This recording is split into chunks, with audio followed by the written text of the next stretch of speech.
Eh, Nuevo especial de Navidad. Tercero. Tercero ya. Es demasiado ya. Es harto. Mucho, yo creo. Pero no sé qué preguntarte cómo va a empezar ahora. Porque ya te he preguntado por regalos especiales, algún recuerdo. No preguntes nada, pues bueno. Partamos con el programa. Démosle nomás. Sí, claro. Ya. Primer párrafo, el podcast de libros de Matías Claro y Costas Zafiropoulos, de Truman Libreros. Amigas y amigos, bienvenidos a un nuevo capítulo de Primer Párrafo. El último capítulo de esta tercera temporada. Sí. Este es el último. Finalmente. Así es. Qué alivio. Ah, no, queda uno más. Ah, libros para la maleta. Libros para el de verano. vacaciones, ¿verdad? Por la Navidad. Sí, yo pensé que era la última vez que tenía que estar contigo. No, te queda una más. Bueno, penúltimo, de nuevo, penúltimo capítulo de la temporada, de la tercera temporada. Y hoy vamos a cumplir con la tradición de recomendarles tres libros, tres autores, tres autoras, que puedan funcionar como buen regalo para esta época del año. Tratando de respetar la diversidad de gustos, bueno, Exacto. lo diferentes que son los consumidores y Exacto. los lectores. Y de hecho son libros para distintos tipos y distintas edades. Aquí ustedes, si está en YouTube, recuerden que esto se ve en YouTube, ahí están viendo las portadas, ya se están haciendo spoiler de los libros que vienen. El primero que les voy a recomendar es este, Cuentos del Ocaso, de Rhoda Broughton. Esta es una autora que nació en 1840 y murió en 1920, que fíjate que nos quedó pendiente del capítulo de Halloween y la quisimos rescatar porque nos entretuvo tanto su libro, quedó como una opción y después no se hizo, pero dijimos, no la perdamos, hablemos de ella. O sea, lo que no tuvo el suficiente estándar de calidad para otros capítulos, lo estamos usando ahora. Porque este es un capítulo de refritos. Desechos. De refritos. No, dijimos, no oye, ¿dónde podemos dejarla? Porque, pucha, ya tenemos tres autores en este capítulo. No, llevémosla igual, mantengámosla, recomendémosla. ¿Y por qué nos interesa tanto recomendarla? Porque ella fue una escritora victoriana británica, por los años que se los comenté, por 1840-1920 fue su vida, y fue muy famosa en vida como autora, fue una superventa. Y fue superventa, y aquí ya empezamos a meternos en materia, porque ella escribió novelas que tenían como un contenido alto en amor, en personajes, como con ciertos tonos cuestionadores de la moral y la ética. Dígalo como es la cosa, y de la ética de la época, y donde las mujeres eran protagonistas y donde había espacio para la sexualidad femenina. O sea, eso era revolucionario en ese tiempo. Bueno, ella fue hija de un clérigo culto, que una cosa no quita la otra. Ahora sí, ahora es excluyente, pero en ese tiempo no. De clérigo culto. Recibió una educación bastante poco común para las mujeres de su tiempo, porque como el padre le hacía clase, y ella incluso estudió latín y griego. ¿Sí? Estudió griego, amigo. Estudió a los griegos. Ahí hay una conexión. Sí, claro. Estudió la aceituna, la ensalada griega. Bueno, desde muy joven empezó a escribir y gracias a la influencia de su tío, Sheridan Le Fanu, publicó su primera novela que fue rechazada por su propuesta moral. No era tan influyente el tío. Bueno, hablamos de Sheridan Le Fanu para que lo vayan a leer también en el capítulo de La casita del terror de Halloween. Sí. Él es autor de Carmila, que es una novela, la primera novela como de vampiros, pero con una vampira como protagonista y también así como una vampira bien cachonda, como, claro, bueno, es como bien seductora, hay un tema como lésbico detrás, para la época era bueno, totalmente transgresora. Sí, total. Y la sobrinita siguió los pasos del papá. Y la sobrinita siguió los pasos del tío. Claro. Bueno, ella publica su primera novela, Not Wisely But Too Well, en 1867. Y, o sea, tenía 27 años apenas y estaba publicando. Y la obra fue considerada una de las más sensuales del momento. Igual buena, así como Arte y Letra el domingo, sí. Ignacio Valente. Había un ranking. Una obra sensual. ¿Cuáles son las más sensuales? Bueno, siguió publicando. Sus siguientes novelas fueron criticadas por escritores incluso famosas de la época, como Margaret Oliphant. Ella la tachó de inmoral a Rhoda Broughton. Y de hecho, publicó harto rato de forma anónima. Lo que hizo pensar que ella era un hombre en realidad, que no era una mujer, porque como quería evitar estos cuestionamientos, publicaba de forma anónima. Ahora, yo les conté que había sido muy exitosa en vida. Publicó más de 25 novelas, todas protagonizadas por mujeres independientes, por mujeres rebeldes, lo que escandalizaba a la sociedad victoriana de la época. O sea, era la sociedad victoriana. O sea, claro, como el epítome, bueno, claro, conservador. O sea, hoy día para insultar a alguien le decís, oye, parecís victoriano por cartucho. Sí. Bueno, ese era el normal. ¿Así insultas tú a la gente? Yo le digo eso. No te pones súper victoriano. Victoriano. No, Sí. pero así como que es como los británicos hablan Sí. así como de... ¿Te pasaste para victoriano? Moral victoriana, Sí, ¿cachai? Tu claro. moral victoriana, ¿cachai? Bueno, algunos la consideraban, los críticos decían que estaba en las fronteras del vicio. Igual elegante el insulto. Sí. Está ahí al borde, Ahí al borde de la funa. Claro. Bueno, y otros que era un genio. Fue amiga de Henry James, de Thomas Hardy, de Robert Browning y de Matthew Arnold, todos autores famosos. Y ella fue una de las autoras más populares en lo que se llamaban Circulating Libraries. Que esto es bien entretenido porque son las novelas de 3 volúmenes. ¿Qué son las novelas de 3 volúmenes? En esos años, y estas se llamaban three-decker o triple-decker también, era un formato estándar en la publicación británica para las obras de ficción. No era una trilogía, ¿sí? No es que fueran 3 novelas independientes conectadas, sino que era la misma obra, a veces incluso los autores las alargaban a pedido del editor para poder publicarla en 3 volúmenes distintos. Un ejemplo de eso, aunque no es de la época victoriana, sería El Señor de los Anillos. Sí. El Señor de los Anillos se escribió como un solo libro, pero se dividió en 3 para facilidad de publicación. ¿Tú en tu editorial, en tu labor editorial, le has pedido a algunos autores que te la alarguen a pedido? Claro, po. ¿Cierto? De hecho, es como un requisito para publicar.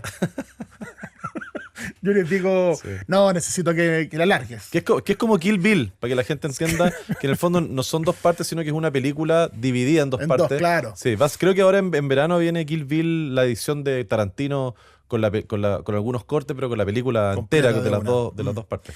Bueno, este formato fue muy famoso por un editor que se llama Archibald Constable, que publicaba Walter Scott en 1820. Walter Scott es el autor, uno de los precursores de la novela histórica, y fue el que escribió Ivanhoe, donde nace Robin Hood. Entonces, cuando uno ve Robin Hood de Disney o O el de Mel Brooks. Los Los hombres con Sí. con los leggings apretados. Sí, se qué llama así, buena esa Men in película. Tights. Sí. Pequeño Juan y un... Es muy buena. Bueno, ese es Walter Scott. Entonces, el asunto es que estas 3 novelas se vendían en formato separado, y las Circulating Libraries eran carros, como imagínate un food trucks, así una cosa así, donde habían libros y la gente se asociaba como a este club de lectura y tenía derecho a sacar una novela pagando una fracción, un penique, versus la novela si uno la compraba para uno valía 1 libra, no Sí. sé.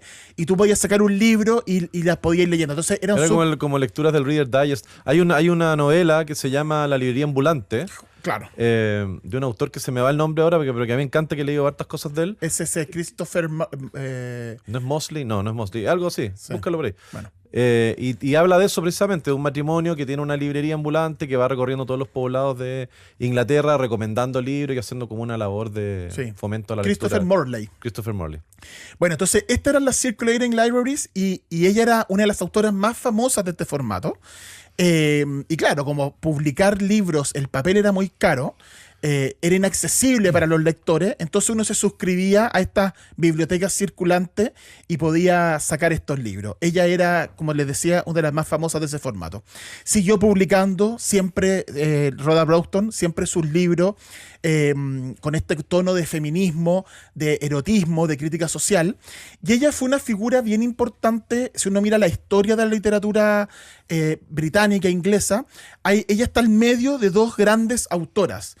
Entre la muerte de George Eliot y la aparición de Virginia Woolf, Rhoda Broughton es el puente que conecta las dos. Sí, yo te diría que más para atrás está Jane Austen, Claro. que permitió que todas estas que tú estás mencionando existieran, porque fue como la primera que tuvo como protagonista, ¿cachai? A las mujeres, a mujeres inteligentes, Justamente. mujeres independientes que no dependían de un hombre para ser alguien en la vida. Con crítica social. Exacto. Sí.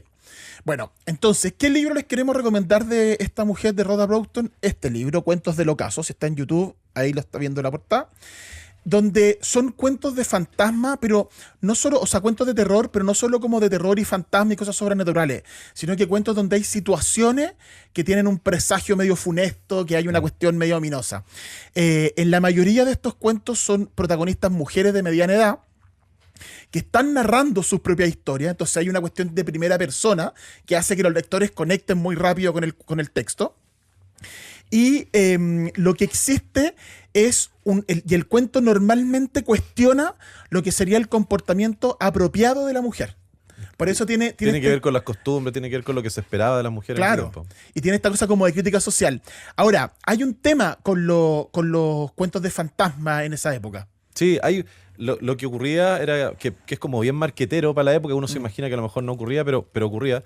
Que, por ejemplo, no sé, pues Navidad, weón, que era temporada de Navidad, así como la Mariah Carey hacía los discos de Navidad, weón, Sí, y los cantantes en Estados Unidos, Elvis en Navidad. También los escritores hacían cosas específicas de Navidad, incluso los escritores más grandes y más importantes. O sea, Dickens tiene cuento de Navidad, lo sacó a propósito de que venía la Navidad. Que es muy famoso ese cuento. Sí, famosísimo, de Scrooge, de los fantasmas que te visitan. El fantasma de las Navidades pasadas, de las Navidades presentes. Mickey Mouse con Tío Rico. O sea, Homero con Burns. Homero con Burns y Bill Murray. La película de Bill Murray. La película de Bill Murray. De Scrooge. También era súper frecuente que en invierno empezaran a proliferar las lecturas y las novelas de terror, o de fantasma, o de misterio, porque el ambiente, sobre todo en Inglaterra, se prestaba para esto. Y todo lo hacía Dickens, lo hacía todos los escritores ingleses. Incluso hay un escritor que se llama Anthony Trollope, que era como el escritor tradicional de las novelas tradicionales inglesas, también caía en la tentación de hacer cuentos un poquito más de terror en invierno. Era como sacar el disco con los covers, así. Exactamente. Como una cosa así. Los boleros de Luis Miguel. Los boleros de Luis Miguel, claro, justamente. Bueno, este libro, Cuentos del Ocaso, lo publica Rhoda Broughton en ese formato, pensando en algo para Navidad, que era lo que tú decías como de moda. Son cuentos que se publican, que los compilan en este formato. De hecho, la primera edición tenía un nombre así como Cuentos de Navidad, una cosa así, y después ya se termina el Cuentos del Ocaso como su nombre final.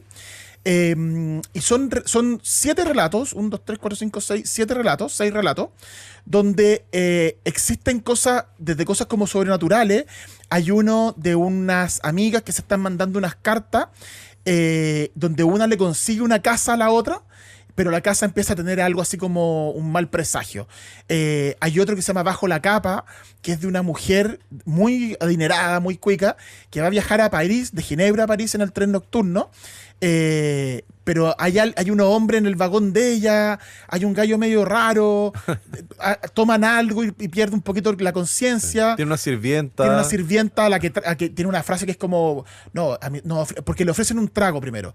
Y ella no lo quiere probar, pero le dice a la sirvienta que lo pruebe primero. Entonces ella en el texto dice, voy a hacer que ella, como mi conejillo de India, como mi perro, primero lo pruebe. Tómalo tú, dice. Ahí mi perro lo va a probar. Y habla así a la sirvienta. Bueno, en toda la literatura inglesa de aquel entonces uno siempre puede ver, incluso entre líneas o bien, bien explícitamente con este caso, la diferencia entre servidor y servido. Claro. ¿No? Lo vamos a ver en el próximo libro que vamos a comentar, esa misma relación. Justamente, como el tema de las clases sociales, que es un tema como tan británico también. Sí. Bueno, así que Cuentos del Ocaso de Rhoda Broughton es una selección de estos relatos donde uno puede acceder a una mirada de la sociedad victoriana con protagonistas femeninas, con ciertos rasgos también feministas, digamos, de estas protagonistas mujeres que van cuestionando la sociedad con cierta crítica social, y como son cuentos, se leen bien rápido, pero además al tener el componente de cierto cierto objetivo de suspenso, de terror, de lo sobrenatural, son bien entretenidos, porque uno está todo el rato como con la resolución. Súper recomendable y es una muy buena alternativa para regalar a alguien que de repente quiera leer algo en esa línea. Así que Rhoda Broughton, la primera recomendación de este capítulo. Sí, con los cuentos pasa eso de, si yo le voy a regalar algo a alguien que no conozco muy bien sus gustos o más o menos los intuyo, de repente regalarle cuentos es bueno porque no lo dejáis pegado con una novela que tiene la misma temática, es como regalar perfume, mejor regala uno a limonado, que está ahí suavecito, para que no sea tan invasivo si es que no le gusta, para que lo termine de usar. Lo mismo pasa con los libros. Y lo mismo con los que no son tan lectores. Sí. Yo encuentro que si uno no es tan lector, lea cuentos. Es como, no haga una maratón, parta dándose una vuelta a la cuadra en la casa. Sí, no hay para qué ver todos los capítulos de la serie al mismo tiempo, hay que partir por el primero. Sí. Oye, la segunda recomendación que tenemos hoy día tiene que ver con el tema de las clases sociales, tiene que ver con el tema de los sirvientes y los servidos, y tiene que ver, es un libro moderno, de hace poquito, del 2017, pero también se remonta a esa grandeza europea de la que tú nos hablabas recién con tu recomendación, Matías. Vamos a hablar de un libro que se llama El Camarero, de un autor que se llama Matías Fallbacken. Qué buen nombre. ¿Matías? Sí. ¿O Fallbacken? Matías Fucken. Matías... Bad Fucken. Fat Fucken. Fat Fuck. Matías Fat Fuck. Bueno, este libro se llama El Camarero, pero en realidad el título original es The Hills. The Hills se llama el restaurante donde trabaja este camarero. En la traducción al inglés, del noruego, del danés al inglés, le pusieron The Waiter. Es como el garzón en realidad, como el mesero, más que el camarero. El camarero me remonta a mí como a alguien que trabaja en un hotel, más que como una mucama, no sé. Este Matías Falvaken tiene joven, el tipo tiene 52 años recién, está en la plenitud de la vida. Él nació en Dinamarca, principalmente él es artista plástico, es pintor, hace como intervenciones en museos y todo, y empezó a escribir. Su hermano es director de cine, su papá era escritor, por lo tanto el Juan viene de una estirpe de artistas, ¿cachai? Y saca esta novela, tiene varias novelas más que escribió con seudónimo, que no han sido traducidas todavía al español, pero El Camarero la rompió, fue traducida al inglés y luego al español, y tiene temas que son muy interesantes. La narración transcurre al interior de un restaurante que se llama The Hills, que queda en Oslo, y que describe la vida de un garzón, un camarero que lleva trabajando mucho tiempo ahí, un gallo muy ordenado, impecable, bueno, cuidadoso, amante de su pega, de repetir todos estos ritos que repiten los camareros, que el uniforme esté impecable, y describe cómo este camarero empieza a mirar y empieza a observar a toda la gente, a sus clientes habituales, emprendedores, bueno, gente cuica, aristócratas, la observación los misma. Negocios, ¿cachai? Sí, y lo interesante de la novela y de este tipo de novela es que está contada desde el punto de vista del sirviente, que no es un protagonista de la historia, ni de la historia pequeña ni de la historia grande, y que por lo tanto es como súper valioso. Entonces como funciona como una pincelada de lo que era la grandeza de Europa y cómo eso se está acabando. Este gallo es súper meticuloso, es perfeccionista, está obsesionado con la rutina, con que todo se cumpla, y que el servicio se desenvuelva perfecto. Ojalá que todos los camareros fueran así en todos los restaurantes. No, mi experiencia me dice que es todo lo contrario. Entonces, hay un desfile en el restaurante de viudas ricas, de conversaciones bien estúpidas, bien triviales de repente, que él observa. Todo este tema de cómo el servicio es vital y es tan importante, pero nadie lo aprecia. Hay una cosa plana en la novela, pero interesante, que se supone que se va a mantener para el resto de la vida este camarero hasta que llega al restaurante una mujer desconocida. No les voy a contar quién es, no les quiero hacer spoiler de la novela, pero esta mujer que llega al restaurante, que totalmente fuera de lugar, no es de la socialité, no es de la élite, ni cultural, ni económica, y viene a transformar las cosas en el restaurante, viene a tambalear un poquito la vida de este camarero. Hay un paralelo ahí, que lo vamos a comentar más ratito, con Los restos del día, la novela de Kazuo Ishiguro, si se acuerdan de la película, Lo que queda del día o Los restos del día, donde actúa el Anthony Hopkins, que es un gallo también, pues bueno, un mayordomo de una mansión. Y que debe ser como de las mejores adaptaciones, a mi gusto, de libro a película. Sí. Es excelente la adaptación. Pese a que el libro tiene cositas diferentes, pero la adaptación, como tú decías, es fantástica. Es una de mis películas favoritas. Y como este gallo Stevens, que es el mayordomo interpretado por Anthony Hopkins, que tiene una vida como súper ordenadita, plana, y él va presenciando grandes eventos de la historia de la Segunda Guerra Mundial que van ocurriendo en la mansión donde él sirve. Se empieza a tambalear un poquito cuando llega la Emma Thompson, que es como la especie de ama de llave, y él empieza a sentir algo por ella, y toda esta rutina, toda esta cosa como bien pétrea, se empieza a tambalear. Que hablas lindo. Ay, qué lindo, ¿no? Pero tú hablas así, ¿sabes cómo me dejas? Ya, weón. Contento. Terminemos con alegre, eso. Weón. Contento. Alegre. Honrado ser tu amigo. Sí. Pétrio. ¿Cómo se dice alegre? Oye, la novela pareciera ser como claustrofóbica. Si yo digo, toda la novela transcurre dentro de un restaurante, weón, pero no lo es, porque hay tantas historias dentro del restaurante, hay tantas cosas que ocurren con referencia al restaurante o directamente dentro del restaurante, que los personajes están como encuadrados en esa ficción, y eso es súper entretenido la novela, el lugar físico como un microcosmos donde ocurren un montón de cosas, ¿cachai? El tema del protocolo, el tema de los privilegios, de quién se sienta. Hay una escena en que al comienzo de la novela, que él describe como un señor que viene a cenar que está esperando a alguien que tiene más plata, que es superior a él, y lo está esperando a proponer un negocio. Entonces el Juan describe esta relación de el que viene a proponer un negocio, el que viene a pedir algo, entre comillas, y el gallo que llega más tarde, que no llega a la hora, que van a ver, ¿qué negocio me traís? ¿Qué me proponís? El nerviosismo del otro weón antes de que llegue el inversor, y él describe todo eso muy bien. Entonces, además el estilo de la novela es como súper sobrio, es preciso, y tiene mucho de cinematográfico de la descripción de los espacios, porque recuerden que el autor, Matías Falbaken, es artista, es escenógrafo, ha hecho intervenciones, ha hecho escultura, entonces está muy bien descrita en el libro las lámparas, sin ser aburrido. Esto no es American Psycho, donde hay páginas y páginas de descripción de la mesa, del vaso. Esto como que tiene un sentido y está escrito en función de la historia. Dijiste que American Psycho es aburrido. Hay momentos que American Psycho es genial, pero hay momentos que es aburrido. Las marcas, las ropas. ¿No? Sí. Ahora, el tipo Bret Easton Ellis, que es el escritor de American Psycho, el autor, lo hace para retratar esta cultura ochentera de Ronald Reagan, que está súper como superflua. Entonces, la trama, para los que les gustan las novelas, donde las cosas se van desarrollando como no lentamente, pero sin grandes sobresaltos, y hay pequeños guiños, y hay una tensión permanente, el camarero les va a encantar.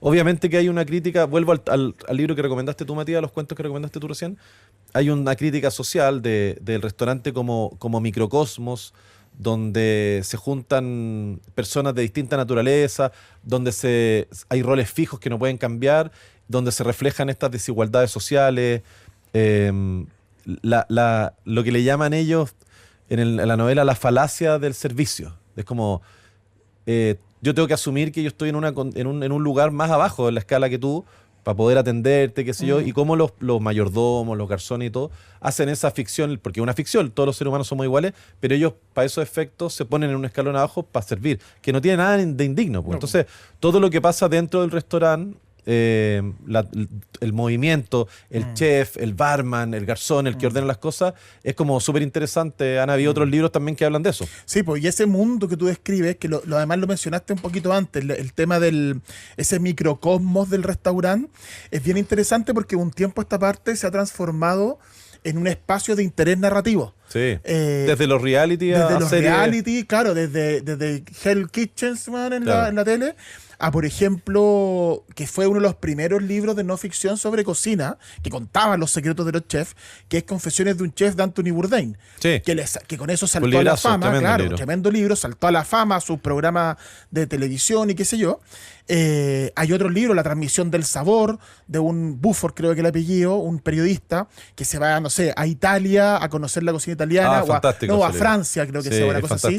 Es muy entretenido. Entonces, hay muchos libros donde la cocina se transforma en el espacio, en el argumento, en la premisa narrativa, y es muy entretenido ese mundo, por lo que decías tú. O sea, uno observa y es bien copuchento, po. Sí, po. Mirar así como estos dos. A mí me pasa mucho cuando de repente salgo a comer y en las mesas alrededor uno trata de saber. La gente te mira impresionado. Sí, po. De las mesas al lado, yo estaba ahí. Párrafo, po. Dicen, este es el de primer párrafo. Sí. ¿Cómo este weón se pudo comer una costilla de Tony Romas en 30 segundos? Eso es lo que dice la gente. Sí, po. Oye, bueno, está la serie El Oso. En la serie El Oso. Que habla un poco más o menos desde la perspectiva de los chefs, ¿cachai? Las primeras 2 temporadas del Oso, véanlas, son extraordinarias. Después empieza a guatear un poquito la serie, en mi opinión. Pero me encanta esa cosa de cómo funciona el restaurante, cuáles son los roles, quién la lleva, el tema de la creatividad, el chef, el gallo creativo, y yo garzón o camarero, estoy para que funcione, para hacer nexo entre la cocina y el consumidor final. Es fantástico. Yo lo que te quería decir para cerrar esa idea era de cuando uno sale de repente que trata de cachar, eso están en una cita. Bueno. ¿Cachai? Por cómo está. Entonces, eso tiene el camarero, este libro. Sí, esa como observación de... Él sabe, aparte que son clientes frecuentes, los conoce, los saludan todo el día, pero nadie se interesa realmente por él. Y hay estos temas de que él sabe perfectamente quién es quién.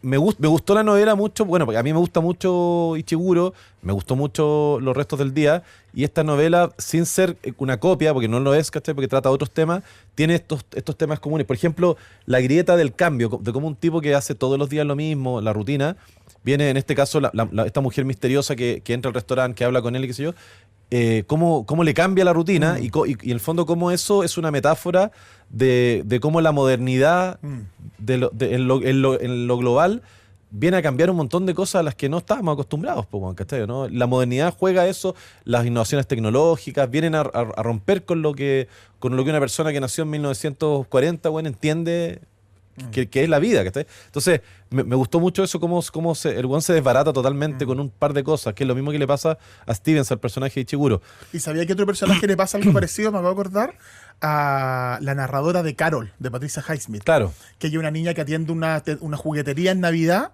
y llega Carol y es una mujer despampanante, elegante, y se cautiva con ella y bueno, empiezan con una relación romántica incluso. Sí. Pero claro, como es la aparición de un cliente que rompe la rutina de lo que tú estás acostumbrado a ver. Y cuando tú trabajas atendiendo gente, que a nosotros en la librería muchas veces nos pasa, en Truman Librero hacemos un y Antofagasta y Truman.cl, donde puedes encontrar todas estas recomendaciones. Pasa mucho que tú te das cuenta, o sea, tú cachai de repente clientes que andan, vais como agarrando esa sensibilidad para leer el estado de ánimo de los clientes, bien curioso. ¿Y quién es quién? ¿Y quién te va a comprar? ¿Y quién te está preguntando nomás en realidad? Claro, y quién anda este gallo tenía un día bueno, este tenía un día malo. Yo creo que a los vendedores de autos les debe pasar lo mismo. ¿Qué en realidad viene a subirse a esta weá? Sí, ¿quién viene a cotizar y quién en realidad está interesado en el auto? Claro. Oye, bueno, el tema de lo que les comentaba recién, la mirada, el contraste entre la mirada del sirviente al servido es súper interesante porque estamos escuchando la voz del servidor, no del cliente, ¿cachai? No del dueño de la historia. La invisibilidad de estos personajes que nos sirven a nosotros cuando uno va, el que te vende el ticket del metro, el chofer de la micro, weón, el garzón, son ¿cómo se dice? No, estos jugadores que en realidad no juegan. Sí. Que lo comentamos a propósito de Battleby, el escribiente, en el capítulo de Herman Melville. Estos non-player NPC. Tanta gente que en el fondo, non-player character. Claro, que para uno no sabís cómo se llama, no lo viste, ni siquiera le miraste la cara. Pero claro, sí pasa. Y para él seguramente yo soy un NN más que compró una entrada, que compró una bebida, no sé. Entonces, claro, perdona, ahora está como de moda en los memes de Reel de Instagram la crítica al decir aquí con el protagonista de la película. Porque juegan con la idea de que todos somos protagonistas de nuestra propia película, claro. Pero la gente olvida que su película no es la única. Exacto. Entonces, en los videos de la gente que hace escándalos, que reclama cosas, y es como, loco, si el protagonista es la película, ¿no, güey? ¿Cachai? Sí, como ese meme. Sí. Volvemos a hablar de la institución como microcosmo. En este caso, la institución, el restaurante. Por ejemplo, en Thomas Mann, el tremendo autor novelista del siglo XX, con su libro así fantástico, gigantesco, La montaña mágica, de un gallo que está medio enfermo, que se llama un sanatorio. El sanatorio es el microcosmos donde confluyen todos estos personajes, un buen enfermo, todos los arquetipos de un cuanto hay en la humanidad. El restaurante juega ese rol en la novela de Fallbacken. Thomas Mann, también conocido como Tomás Hombre. Thomas Mann. Muerte en Venecia, también un libro fantástico, cortito de Thomas Mann. Vayan a leerlo, que tiene... Hay películas también famosas. Sí, hay películas famosas. Los Buddenbrook también. Sí.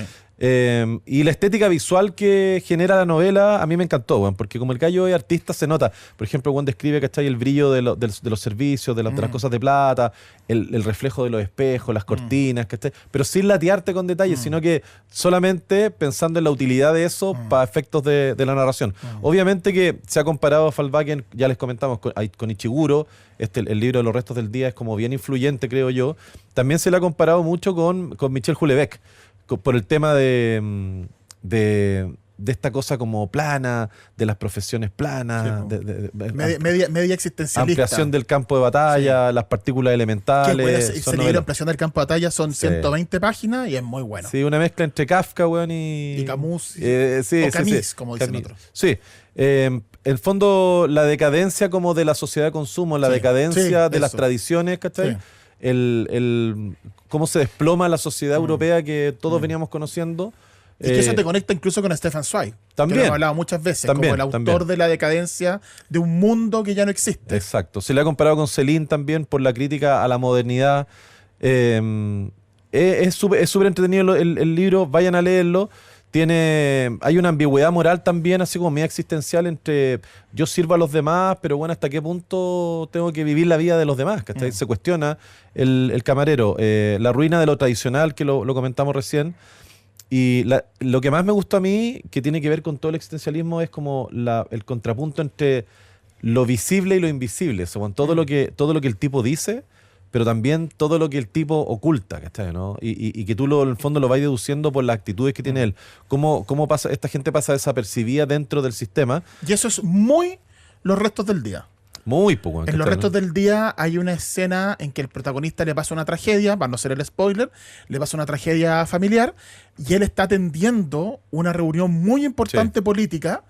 En la película no se nota tanto como en el libro, porque en la película uno ve el sentimiento del tipo en la cara. Sí. Pero en el libro, el tipo está narrando su propia historia y él narra igual. Él dice así como, y por lo tanto yo bajé a atender y qué sé yo. Y la gente...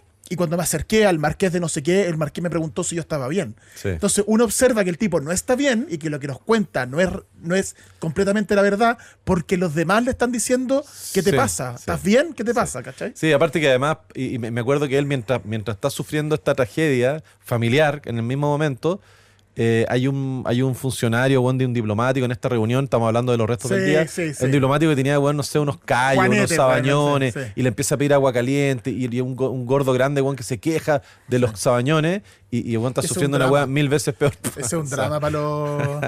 Es un asesino silencioso. ¿Eso no es un vino, Cabernet Sauvignon? No. Mira, por ejemplo, hay una cita del libro, les quiero leer una frasecita para que entiendan todo lo que he intentado, tal vez, muy malamente y muy estúpidamente explicar acerca del libro. Dice el camarero: estoy aquí erguido con mi traje de camarero y bien podría haber estado en esta posición desde hace 100 años o más. ¿Cachai? Entonces, esa imagen, esa reflexión que hace este tipo, de solo ponerse la chaqueta, que es un rito para poder desempeñar mi labor, simboliza 1000 cosas, pues el acto de la disciplina, el rol que uno juega en la sociedad y en el restaurante en este caso, y también la pérdida de la vida personal. Si tú estás todo el día en la pega cumpliendo un rol que todo el mundo espera de ti, de cierta forma, con cierta formalidad, ¿cachai? Bueno, empezáis a abandonar tu verdadero yo. Sí, dejáis de ser quien tú eres para transformarte en una pieza, un engranaje, ¿cachai? El personaje te come. Exactamente. ¿Cachai? Eso también Vayan pasa... a leer El Camarero, es un libro muy entretenido que en cualquier página, te va a dejar un par de líneas como para reflexionarla y para pensar. Ahí lo muestro en YouTube. Pero también es fácil de leer y por lo tanto a cualquier persona yo creo que le va a gustar. Sí, ahí está El Camarero. Mira el señor director en YouTube cómo hizo un zoom. Ahí está El Camarero. Mira qué linda la portada. Sale el gallo anudándose la corbata, mirándose al espejo, en el baño, desdibujado, ¿cachai? Sí. Ahí está Cuentos del Ocaso también. Bueno, y el último que nos queda, que como es Navidad y vamos les dijimos que en el fondo eran libros que podían funcionar para distintos tipos de lector o lectora. Siempre nos gusta a nosotros recomendar algo más como infantil, infanto-juvenil. Porque somos inmaduros infantiles. Porque somos inmaduros y porque además creemos que hay muy buenos libros para cabros chicos, para cabras chicas que a veces pasan medio colados y que es bueno tratar de destacarlo. Y en nuestros capítulos hemos hablado de autores así, pues como Roald Dahl, como Zorro 8, libros que, de hecho, Zorro 8 ha sido diario como Greg. El Diario de Greg, como que hemos recomendado libros. Harry Potter hicimos un capítulo. De hecho, de los 3 libros yo creo que el que más nos gusta. Sí, no sé, el que más disfrutamos. El que más disfrutamos, sí. Y Zorro 8, por ejemplo, que no sé, lo teníamos en la librería y se agotó porque todo el mundo lo quería. Sí. Entonces, en la época en que la gente nos escuchaba, ya. Ahora ya no. Ahora solo tenemos 20.000, 50.000, 1 millón de suscriptores. De reproducciones. Bueno, el libro que queremos recomendarles para este público, para adolescentes, para niños, niñas, es Guiño, de Rob Harrell. Este que está aquí, este naranjo. Wink se llama en inglés. ¿Y este otro? Pero ese no es naranjo. Este vamos a hablar después. Otro capítulo. Perdón. Ese es del otro capítulo. Sí. Oye, qué grueso el libro. Sí. Bueno, Guiño, que es una novela entrañable, divertida, profundamente humana, es la historia de un niño que está en 7º grado en Estados Unidos, que eso es como 11, 12 años, y se trata de cáncer. O sea, si yo te digo es una novela donde un niño tiene cáncer, tú me vayas a decir... Pero que te va a reír un montón. Claro, no, pero yo digo, oye, una novela de un niño con cáncer. ¡Horrible! No la quiero leer. Y si yo te digo que es una novela de un niño con cáncer, que te vas a reír, que es irreverente, que tiene sarcasmo, es como difícil de creer. Bueno, y además tiene 400 páginas y es muy gruesa. Pero tiene la letra grande. Y tiene dibujitos también. Sí, tiene dibujitos. Pero claro, pero intimida, porque uno dice, bueno, este libro grandote, tremendo tocho, 400 páginas, mi hijo no se lo va a leer, se lo leen de un sopetón. Sí. Es muy, muy entretenida, porque cuenta la historia de Ross Malloy, que es este adolescente de 11, 12 años, que le diagnostican un cáncer en el ojo. El nombre del cáncer lo dice en el libro, pero es carcinoma mucoepiderme de la glándula lagrimal. Bueno, lo que le va provocando este cáncer es que el ojo como que se le cierra, se le puede inflamar, lo pasa mal. Y está inspirado, y esto es súper interesante porque el origen de este libro es una historia muy bonita. El autor, Rob Harrell, es un ilustrador, es dibujante. Él hace cómics, tiene un par de cómics, y él cuenta que esto le pasó de adulto. Él era un hombre treintón, no sé, y le diagnosticaron esta misma enfermedad, este cáncer en el ojo. Y él se hizo un tratamiento experimental en un hospital que quedaba cerca de la casa de los papás. Entonces él se fue 2 meses a vivir de nuevo donde los papás, a hacerse el tratamiento. Entonces cuenta como que en ese espacio seguro se volvió a sentir como un poco medio niño, de estoy enfermo, me siento mal, estoy vulnerable, tengo susto, muchas cosas, pero estoy viviendo en la casa de mis papás, adaptó el sótano para poder trabajar, seguir trabajando, seguir dibujando, porque él había sido un cómic que era bien famoso, Big Top se llama ese cómic. Igual que el autor del Mundo de Greg, también era un cómic, partió como un cómic. Jeff algo, se me olvidó el nombre. Kinney, sí. Diario de Greg, sí. Entonces él empezó a escribir, o sea, seguía haciendo estos cómics en la casa de sus papás y se sintió bien como acompañado y como que se sintió acogido. Y pasó el tiempo y en algún momento, mientras estaba enfermo, alguien le regaló la biografía de Lance Armstrong. Hoy caído en desgracia por el doping, por el tema del doping. Pero en su momento, uno de los deportistas... Pero bueno, ganó todo con un coco nomás. Bueno. Sí, pero... Con cáncer testicular. Pues, sí, pues, tuvo cáncer testicular, fue sobreviviente. Pero, pero no debería compensarse eso. Ya, se dopó, pero tenía cáncer, se anulan las dos, démosle los premios. Principio con mutitividad, po. Sí, lo que pasa es que después está la mentira, y la mentira es superior a todo. Entonces, claro. O sea, pero son principios, sí, pues bien digo. Sí, pues. Bueno, entonces el asunto es que le regalaron esta biografía y él dijo que le gustó y todo, pero que en realidad no conectó con la historia. Porque Lance Armstrong era en verdad un superhombre, o sea, un tipo que andaba horas arriba de la bicicleta y un testimonio de superación y de resiliencia. Y él decía, soy un gordo común y corriente, este gallo otra cosa para mí, ¿cachai? Y el 2013 más o menos empezó a hacer un cómic sobre un niño como más adolescente en el colegio, y en ese mismo tiempo la hija de su mejor amigo también le diagnosticaron un cáncer en la pierna, tenía un tipo de cáncer en la pierna. Y él conectó con esa niña, que era como su sobrina, y conversaba mucho con ella. Y le daba consejos y le hablaba, qué sé yo. Y ahí dijo, y él siempre quiso hablar de su experiencia del cáncer, no sabía cómo. Y al conversar con esta niña, se le prendió la ampolleta y dijo, yo tengo que hacer una novela, un personaje, que sea un niño adolescente. Sí. Porque, y ahí él se dio cuenta, qué bueno que yo tuve cáncer de viejo. Porque tener cáncer de niño es peor aún. O sea, yo de adulto ya estoy formado, mi criterio, mi carácter, entiendo, puedo manejarlo mejor, tengo mayor control de mis emociones. Así todo es terrible. Así todo es terrible, pero tengo control de mis emociones. Sí. Imagínate, eres joven, tienes 10, 12, 13 años. Sí. Es peor aún. Sí, pero es interesante porque la perspectiva de poner a un adolescente o a un preadolescente como protagonista, con todo lo que eso implica, bueno, el colegio, claro. no sé, el bullying, bueno, porque los cabros chicos dicen lo que sea, ¿me entendí? También funciona como terapia, creo yo, para los adultos. O sea, si hay un niño que tenga una enfermedad o que esté sufriendo ciertas cosas, el libro le va a funcionar, claro. Está ahí como una labor así como educativa, pero también va a funcionar para un adulto que está pasando por esto. Entonces es un libro como bien casi de autoayuda, pero que te cagáis de la risa todo el tiempo. Claro, sí, pues te muestra una historia, es lo que o alguien diría un relato inspiracional. Sí, pero sin tomárselo en serio. Pero tiene la gracia que tiene humor y que tiene irreverencia, que tiene sarcasmo, porque bueno, volvamos al libro, ya les contamos el contexto, cómo se origina. Ross Malloy, este adolescente, claro, tiene cáncer. En la novela parte con él yendo a hacerse un tratamiento de como una quimioterapia, y se tiene que poner una máscara como de metal en el ojo, en la cara, una cosa así. Y el asistente médico, el técnico médico, que es un personaje muy importante, y ahí tú notas la experiencia del autor, de Rob Harrell, porque él es esos adultos. Sí. El guía. Es un mentor. Ese hombre es un mentor, le muestra la música. La música es muy importante en el libro porque encuentra como un espacio donde se puede expresar Ross, el protagonista.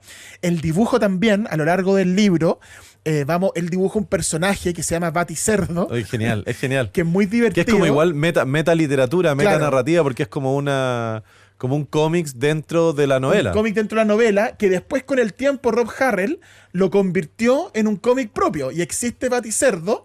Te la paso porque tú le querías leer eso.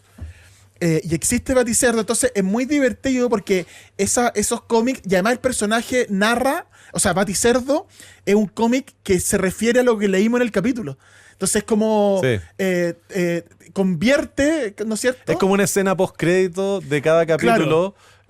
Con el personaje Baticerdo. Claro, y Baticerdo es como una sublimación de lo que el personaje le va pasando, narrativa, bueno, muy entretenido. Y los personajes secundarios son muy importantes. Hay un compañero que es bullying, hay un viejo gruñón, está el padre que es medio vergonzoso, está la madrastra, está la chica popular. Entonces eso es muy bonito y esos personajes son para nada cliché y son bien humanos y son bien reales. Y hay una influencia, un autor que a nosotros nos gusta mucho. O sea, claro, bueno, que nosotros hemos hablado en otras oportunidades, hice un programa especial de Roald Dahl, hablamos del diario de Greg, hablamos de Zorro 8, hablamos hasta de la Isla del Tesoro. Bueno, se me ocurre que la Isla del Tesoro también, donde una persona muy joven, un niño, un preadolescente, es el protagonista de la historia y se cuenta a través de los ojos de ese protagonista. O sea, si uno va a leer Roald Dahl a Matilda, si uno lee Charlie la fábrica de chocolate, el durazno gigante, weón, el super zorro, están presentes todos estos temas de la visión a través o sea, la historia a través de la visión de un niño. Claro. El diario Greg, vayan a leerlo, weón, es genial. Yo hace poco estuve viendo la serie, pero el segundo capítulo, las reglas de Roderick, que es un pelotudo, el hermano mayor de Greg. Que es el Greg 2. Sí, es muy bueno. Bueno, tiene todo esto, guiño de Rob Harrell. Una de las cosas más destacadas que hablamos es esta reverencia, pero además es como esta honestidad, la capacidad de ser verosímil y real en expresar los sentimientos de alguien que está pasando por un mal momento. Y es súper bonito, tú lo dijiste, así como un adulto también lo podría leer, es súper bonito cómo Ross, el protagonista, se enoja por la ausencia total de preocupación por él, por la indiferencia, porque él está sufriendo y tiene un poco de rabia, entonces se enoja por la indiferencia, pero también se enoja por la compasión por y el exceso de condescendencia, claro. Y el paternalismo, le molesta también eso, hay un equilibrio ahí con el enfermo. Es que yo creo que eso es muy importante, bueno, porque revela como las pautas del trato hacia alguien que está sufriendo eso, que no quería hacerlo sentirse, o el tema de la discapacidad. O sea, bueno, tampoco, alguien que anda en silla de rueda tampoco quiere que cada vez que entre a algún lugar todos salten, bueno, ayudarlo como si él no pudiera desplazarse, bueno, pero tampoco quiere que lo ignoren, bueno, y que no le pongan una rampa para poder entrar al edificio. ¿No? Hay un equilibrio y este libro lo toca ese tema súper bien y es muy bonito como lo expresa a través de Abby, que es la mejor amiga, que ella es la que como es la más madura del libro en ese término, en cómo saber tratar con su amigo.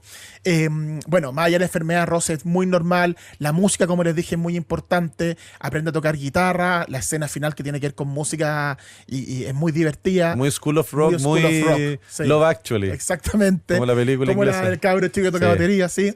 Tiene videojuegos, dibuja su cómic, quiere impresionar a la niña que le gusta. Hay un momento que es bien gracioso, por ejemplo, él se acerca a la niña y como el comedor, están comiendo pizza, y se le cae un mechón de pelo arriba de la pizza.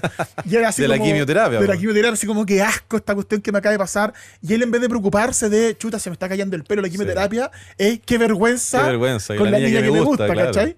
Pero ¿qué es lo que un niño pensaría? Exactamente. Y no solo un niño. O sea, ¿cachai? A ti se te cae el pelo seguido y te andas pelechando por todos lados y te preocupa eso. Y me preocupa. Sí. Cuando hay cambio de piel, de cambio de temporada. ¿Cachai? Es que el champú para gato que estás usando no te ha hecho bien. Es muy fuerte. Es muy fuerte. Me irrita el cuero cabelludo. Bueno, la irreverencia es muy importante. No hay moraleja forzada, no hay ningún como aprendizaje falso. Es muy en ese sentido honesta. Y fíjate qué pasa con estos libros que hay papá o mamá. A mí me ha pasado, así como una vez le recomendamos un libro también, como para los 12, 13 años, y lo fueron a devolver porque me decía, oye, me recomendaron este libro para 10, 12 años, y tiene un beso, porque el protagonista le da un beso a la compañera. Bueno, pero eso y yo le dije, ya, chuta, se lo cambiamos. Pero yo después pensé, pero si a los 10, 12 años te enamoráis de la compañerita, po. Y le dais un piquito, po. ¿Cachai, no? Entonces, y de repente uno intenta como vaciar o sea, uno intenta creer que los niños no se preocupan de esas cosas. No, pero esos papás que te fueron a volver son unos pelotudos. Eso es lo que yo vi, ¿no? Porque el weón está subestimando al cabro chico. Si el cabro chico sabe como ese chiste, como el típico chiste antiguo, que viene el papá y le dice al niño, oye hijo, necesito que hablemos de sexo. Y el niño le dice, ¿qué quieres saber? Eso, weón, si los niños van de vuelta, sí, weón, exactamente. Son mucho más inteligentes que uno. Y no subestimarlo. Y ahí también hay una conexión con Roald Dahl que no subestima a los niños. Sí. Así que los personajes no eran genios, pero eran niños normales que entendían la realidad, ¿cachai? Que se salían con la suya, que se conformaban con lo que les tocaba. Hay un tema ahí hay una novela que se llama Wonder, que también trata un tema parecido, que también la pueden ir un poquito. Yo te diría que Wonder, además está la película. Sí. Un poquito más melodramática, sí. ¿cachai? Esta es un poquito más light en el sentido que es más entretenida, más divertida, pese a la profundidad del tema. Sí.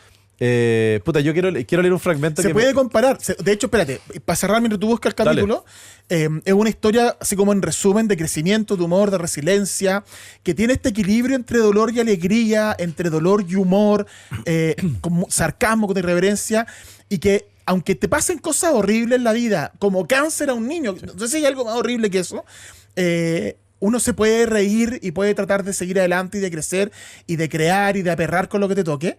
Es un libro como entre 9 y 14 años y como tú dices, se ha comparado con Wander, pero menos sentimental.